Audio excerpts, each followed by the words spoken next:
ኬሚስትሪ ግሬድ 11 ዩኒት ላይ የመጡ ጥያቄዎች ናቸው።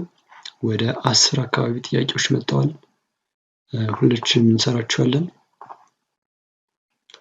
የመጀመሪያው ጥያቄ which of the following particle was discovered by the cathode ray experiment?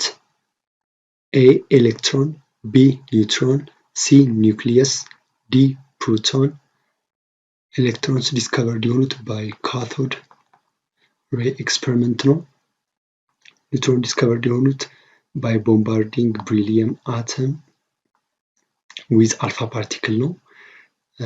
nucleus and proton ደግሞ by gold foil experiment ነው።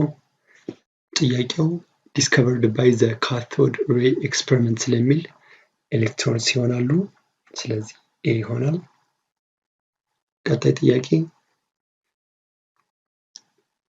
what is the frequency of a radiation in hertz from an atom if its wavelength is 1.0 times 10 to the power of -9 nanometer? የተሰጠን wavelength lambda is equals to 1.0 times 10 to the power of -9 nanometer. የተጠየቅነው ደግሞ ፍሪኩዌንሲ ነው። ፍሪኩዌንሲውን ለማግኘት c equals to lambda times v የሚለውን ፎርሙላ እንጠቀማለን። c ማለት speed of light ነው። v ማለት ደግሞ lambda c over lambda ይሆናል። c የspeed of light ነው ብያቸዋለሁ። ቫልዩም 3.0 times 10 to the power of 8 meter per second ነው። ላምዳ ደግሞ እዚህ ጋር የተሰጠናል ኦቨር እናደርግና 1.0 times 10 to the power of -9 ናኖሜትር ማለት 10 to the power of -9 ሜትር ማለት ነው። 3 ሲካፈል ለ1 3 ይሆናል times 10 to the power of 8 እቺ -9 ወደ ላይ ስትሄድ +9 እቺኛውም -9 ወደ ላይ ስትሄድ +9 ትሆናለች። ዩኒቱ ደግሞ ሜትር በሜትር ይጠፋና ፐር ሰከንድ የሚል ይቀረናል።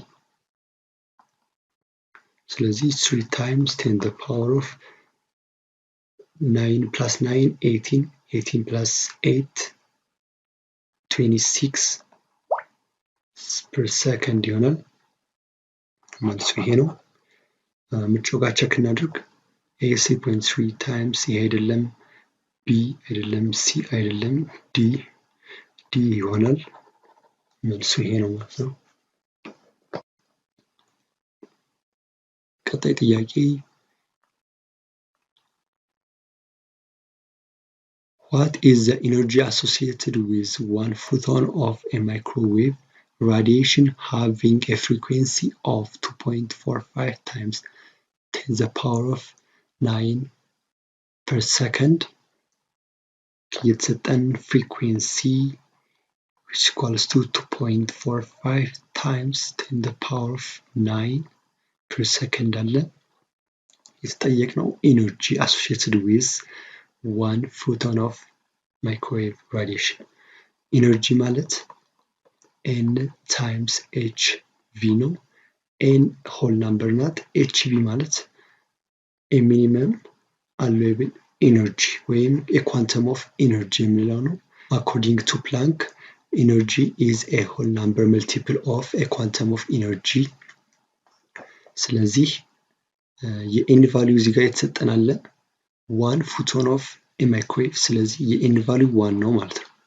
ስለዚህ ኢነርጂው h times v ይሆናል። h ማለት ፕላንክስ ኮንስታንት ናት። ዋጋውም 6.626 times 10 to the power of -34 ነው። ስለዚህ እንተካለን energy equals to 6.626 times 10 to the power of -34 times frequency የተሰጠናል 2.45 times 10 to the power of 9 per second energy equals to 6.626 የሚለውን ወደ 6.6 አጠጋጓለሁ። 2.45 የሚለውን ወደ 2.5 አጠጋጓለሁ። ያጠጋጋውበት ምክንያት ምርጫዎቹ በጣም የተራራቁ ስለሆኑ ነው። ምርጫዎቹ የተቀራረቡ ቢሆን ኖሮ ማጠጋጋት አያስፈልግም፣ ምክንያቱም መልሱ ላይ ተጽዕኖ ስለሚያሳድር። ስለዚህ ምርጫዎች በሚለያዩበት ጊዜ፣ በሚራራቁበት ጊዜ ጊዜያችሁን ለመቆጠብ ቁጥሮችን አጠጋጉ። አሁን ይህን እናባዛለን። 5 ጊዜ 6 30 0 ጽፌ 3 አለኝ። 5 ጊዜ 6 30 ከ3 ጋር 33 2 ጊዜ 6 12 2 ጽፌ 1 አለኝ። 2 ጊዜ 6 12 13 ይሆናል። 0 5 6 1 ዴሲማል ፖይንቷ እዚህ ጋር ትሆናለች። ስለዚህ ኤነርጂ ማለት 16.50 times 10 the power of minus 34 plus 9 minus 25 ይሆናል።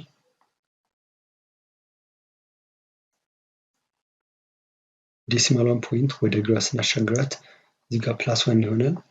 ስለዚህ 1.65 times 10 the power of minus 24 ጁል ይሆናል። አሁን ምርጫው ጋር ሄደን ቼክ እናደርጋለን።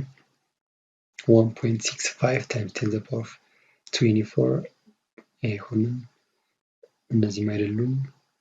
ዲ ላይ 1.62 times 10 the power of minus 24 ጁል ይላል። እንደምታዩት ቁጥሮቹ ብዙም ልዩነት የላቸውም። ስለዚህ መልሱ ዲ ይሆናል። ቀጣይ ጥያቄ which of the following transitions will have minimum wavelengths? ጥያቄው የሚለው የትኛው ትራንዚሽን ነው ሚኒመም ዌቭሌንግዝ የሚሰጠን ወይም የሚኖረው ነው የሚል። ኤሌክትሮኖች ከሃየር ኤነርጂ ወደ ሎወር ኤነርጂ ድሮፕ በሚያደርጉበት ጊዜ ኤነርጂ ኢሚት ያደርጋሉ። ኢሚት የሚያደርጉትም ኤነርጂ ድሮፕ ካደረጉበት ዲስታንስ ጋር ዳይሬክትሊ ፕሮፖርሽናል ነው። ማለትም the farthest the electron drop the greater or the higher the energy ይሆናል። ኤነርጂ ደግሞ ከላምዳ ጋር ወይም ከዌቭሌንግዝ ጋር ኢንቨርስሊ ፕሮፖርሽናል ነው። ስለዚህ the farthest the drop the greater the energy and the minimum the wavelengths። ስለዚህ ከምርጫዎች ውስጥ farthest drop ወይም greatest gap ያለውን እንፈልጋለን። A from N4 to N1 N ማለት ኤነርጂ ሌቭሉ ነው፣ ከአራተኛው ኤነርጂ ሌቭል ወደ አንደኛው ኤነርጂ ሌቭል።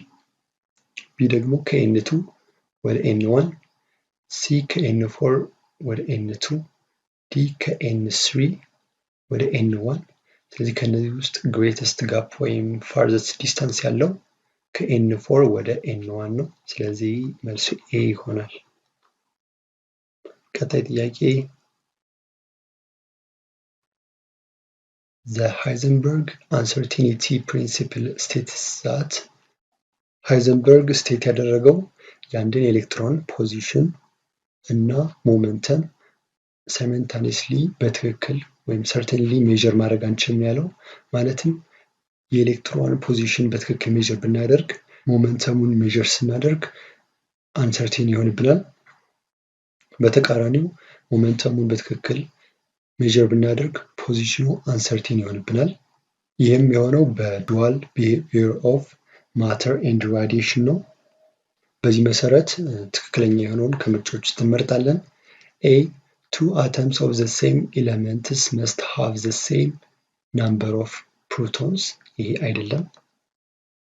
B no two electrons in the same atoms can have the same set of 4 quantum number ይሄኛው የፓውሊስ ፕሪንሲፕል ነው፣ የፓውሊስ ኤክስክሉዥን ፕሪንሲፕል ነው።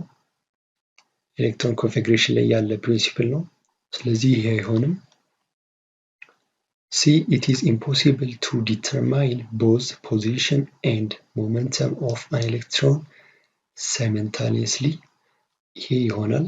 ቅድም እንዳስረዳችሁ ነው። ዲ electrons of atoms in ground state enter energetically equivalent set of orbitals singly before they pair up in any orbitals of this ይሄኛው የሁንዱስ ፕሪንሲፕል ነው። ይህም ኤሌክትሮኒክ ኮንፊግሬሽን ላይ ያለ ፕሪንሲፕል ነው። ስለዚህ ይሄ አይሆንም። ትክክለኛው መልስ ያው አግኝተነዋል፣ ሲ ነው። ቀጣዩ ጥያቄ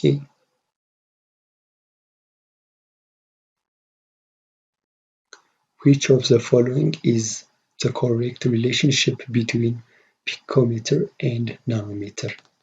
ኦኬ picometer 1 picometer ማለት 10 the power of -12 ሜትር ነው።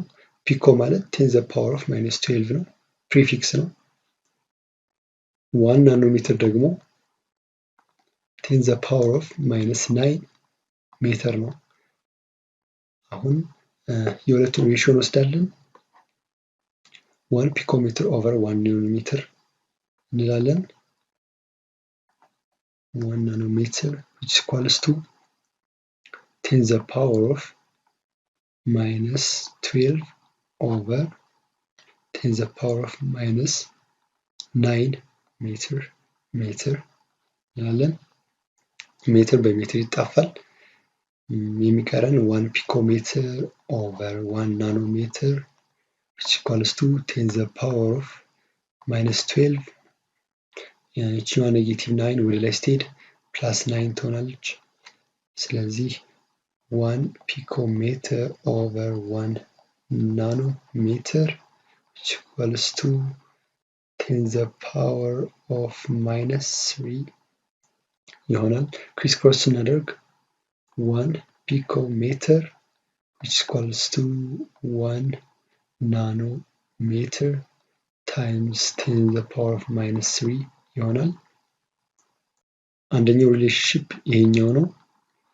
ሌላኛው ደግሞ ኦቨር 10 the power of -3 ኦቨር 10 the power of -3 ብናደርግ ቦth ሳይድስ በዚህ ሳይድ 1 ናኖሜትር የሚለው ይቀረናል። በዚህ ሳይድ ደግሞ 10 the power of -3 የምትለዋ ወደ ላይ ስትሄድ 10 the power of 3 ትሆናለች። ከዛ ፒኮሜትር። ስለዚህ ሌላኛው ሪሌሽንሺፕ ደግሞ ይሄኛው ነው። 1 ናኖሜትር ኢኳልስ ቱ 10 the power of 3 ፒኮሜትር። አሁን ከምርጫዎች ውስጥ ሁለቱን ያሉበትን እንፈልጋለን። A 1 picometer equals to 10 the power of nanometer ይሄ አይደለም። B 1 picometer equals to 100 ናኖሜትር ይሄም አይደለም። C 1 ናኖሜትር equals to 10 picometer ይሄም አይደለም። D 1 ናኖሜትር equals to 10 the power of 1000 picometer ይሄ ትክክል ነው። ያው እዚህ ጋር ያገኘነው ማለት ነው። ስለዚህ ዲ ይሆናል መልሱ። ቀጣይ ጥያቄ how many different types of orbitals are there in the third energy level? እዚህ ጋር የተጠየቅነው types of orbitals that are in the third energy level ነው። types of orbitals የምንላቸው s orbital, p orbital, d orbitals የመሳሰሉትን ነው። types of orbitals ነው third energy level ላይ የሚገኙት ነው። first energy level ላይ ያለን ብቸኛው ኦርቢታል 1s ኦርቢታል ነው። ሁለተኛው ኤነርጂ ሌቭል ላይ ደግሞ 2s እና 2p አለን። ሶስተኛው ጋር ደግሞ 3s 3p እና 3d ኦርቢታሎች አሉን። ፈርስት ላይ one type of ኦርቢታል ነው ያለን s ኦርቢታል። ሰከንድ ላይ ደግሞ s እና p ሁለት ኦርቢታል። ሶስተኛው ላይ ደግሞ SPD 3 types of orbitals። ስለዚህ third energy level ላይ 3 types of orbitals አሉን። መልሱ B ይሆናል። ቀጣይ ጥያቄ The normal human eye responds to visible light of wavelengths ranging from about 390 to 710 nanometer. What is the frequency range of the human eye? የተሰጠን ዌቭሌንግዝ ሬንጅ ነው። የተጠየቅነው ደግሞ ፍሪኩዌንሲ ሬንጅ ነው። ፍሪኩዌንሲ ሬንጁን ለማግኘት የእያንዳንዱን የተሰጠንን ዌቭሌንግዝ ፍሪኩዌንሲ እንፈልግለታለን። ለምሳሌ የመጀመሪያው 390 ናኖሜትር የሚል ዌቭሌንግዝ አለ። የዚህን ፍሪኩዌንሲ ለማግኘት C ኢኳልስ ቱ ላምዳ ታይምስ V ነው። V ማለት ደግሞ C ኦቨር ላምዳ ነው። V ኢኳልስ ቱ C ማለት 3.0 ታይምስ 10 ዘ ፓወር ኦፍ 8 ሜትር ፐር ሰከንድ ነው። ኦቨር ላምዳ ወይም ፍሪኩዌንሲ ደግሞ ተሰጠናል 390 ናኖሜትር ነው። በ3 130 ይሆናል። 1 ሲካፈል ለ130 0.000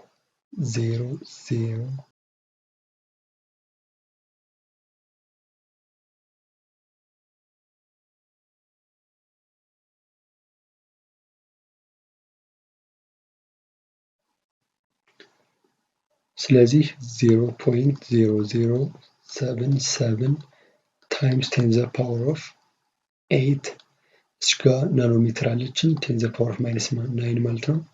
ወደ ላይ ስትሄድ ፕላስ 9 ትሆናለች። ስለዚህ ይህኛውን በሳይንቲፊክ ኖቴሽን ስንጽፈው 7.7 ይሆናል። 1 2 3 ዲጂቶች እንድናል። ስለዚህ ታይምስ 10 ዘ ፓወር ኦፍ 8 ፕላስ 9 ማይነስ 3 ይሆናል። 7.7 ታይምስ 10 ዘ ፓወር ኦፍ 8 ሲደመር 9 17 ሲቀነስ 3 14 ይሆናል። ስለዚህ አንዱ ፍሪኩዌንሲ ይሄ ነው። እዚህ ጋር ጊዜያችንን ለመቆጠብ አንዱ መልስ ካገኘ ነው ቀጥታ መምረጥ እንችላለን። ኤ ማለት እንችላለን። ከፈለጋችሁ ሙሉን መስራት ትችላላችሁ፣ ግን ጊዜ ለመቆጠብ እንዲህ አይነት ዘዴዎችን ተጠቀሙ። አሁን ደግሞ የ710ን እንፈልጋለን።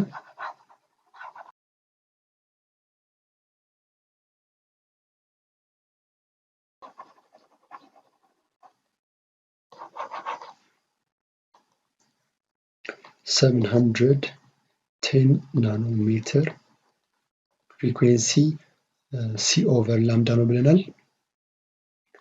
V equals to 3.0 times 10 the power of 8 meter per second over ላምዳው 710 ናኖሜትር ወይም times 10 the power of minus 9 ሜትር ይሆናል። 3 ሲካፈል ለ710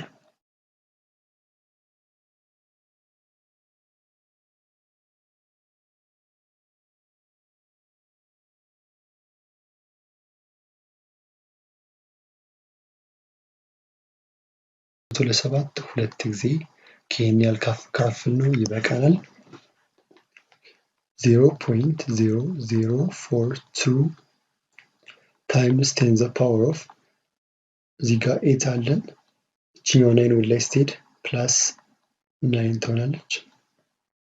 ይሄኛውን በሳይንቲፊክ ኖቴሽን ስጽፈው 4.2 ታይምስ 10 the power of minus 3 ከዛ ይሄኛው ፕላስ 8 ፕላስ 9 ይሆናል። ስለዚህ 4.2 times 10 the power of 8 plus 9 17 plus minus 3 14 ስለዚህ ሬንጁ ከ7.7 times 10 the power of 14 per second እስከ 4.2 times 10 the power of 14 per second ይሆናል። ምርጫው ጋር ኤ ማለት ነው። ኤ ይሆናል ትክክለኛው መልስ። ቀጣይ ጥያቄ which of the following is the correct order for electrons filling in orbitals? ይህ ጥያቄ በጣም ቀላል ነው። ብዙ የኤሌክትሮኒክ ኮንፊግሬሽን ጥያቄዎችን ከሰራችሁ በቃል እንደዚሁ ዝም ብላችሁ መለስ ትችላላችሁ። ካልሆነ ግን አፉባውን ፕሪንሲፕል ተጠቅማችሁ መስራት ትችላላችሁ። 1s 2s 2p 3s 3p 3d 4s 4p 4d 4f አፉባው ፕሪንሲፕል ስቴት የሚያደርገው ኤሌክትሮኖች ወደ ሃየር ኤነርጂ ከመግባታቸው በፊት መጀመሪያ ሎወስት ኢነርጂ ሌቭል ውስጥ ይገባሉ ነው የሚለው። ስለዚህ መጀመሪያ 1s ጋር ቀጣይ 2s ቀጣይ 2p ቀጣይ 3s ከዛ ደግሞ 3p 4s 4s ከዛ 3d 4p 3d 4p ይሄን ያህል ከዘረዘርን ይበቃል። አሁን ምርጫው ጋር ሄደን ቼክ እናደርጋለን። 3s 3p 4s 3d ይሄኛው ትክክለኛ ነው። b 2p 3s 3p 3d እዚህ ጋር 4s ከ3d ቀድሞ ይመጣ ነበረ። ስለዚህ ይሄ ስህተት ነው። c 3p 4s 3d 5s እዚህ ጋር 5s ከማለቱ በፊት 4p ማለት ነበረበት። ስለዚህ ይሄም ስህተት ነው። d 4s 3d 4p 4d ኦኬ። እዚህ ጋር ግን አንድ ያልጻፍኩት ነገር አለ። እዚህ ጋር 5s አለ። ይሄኛው ሮ እስከዚህ ድረስ ይመጣል። እንዳጋጣሚ በቃል ብዬ አስቤ ነበር ግን ይሄኛውን ማካተት። ስለዚህ ከ4d በፊት 5s ይመጣል። ስለዚህ ይሄኛው ስህተት ነው። ትክክለኛው መልስ a ይሆናል። ቀጣይ ጥያቄ What is the ground state electronic configuration of copper 2+? ኮፐር 29ኛው ኤሌመንት ነው። የአፉባውን ፕሪንሲፕል ተጠቅመን ኤሌክትሮኒክ ኮንፊግሬሽን ብንጽፈው አርገን 3s2 3p6 ብሎ ነው የሚጨርሰው።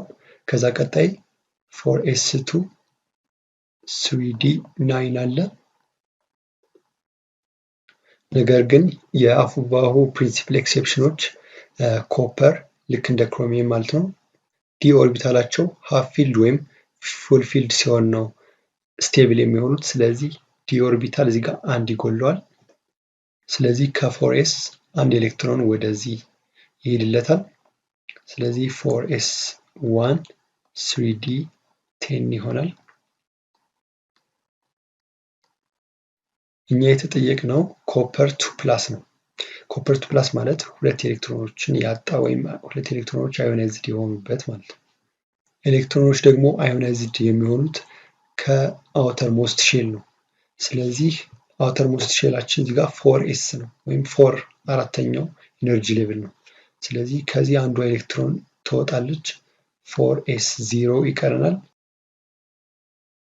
ሁለት ኤሌክትሮን ሪሙቭድ ስለሆነ አንዷን ኤሌክትሮን ከ4s አውጥተናል። አንዷን ደግሞ ከ3d ኦርቢታል እናስወግዳለን። ስለዚህ 3d9 ይቀረናል። እዚህ ጋር አርገን አለ። 4s 0 የሚለው ይጠፋና አርገን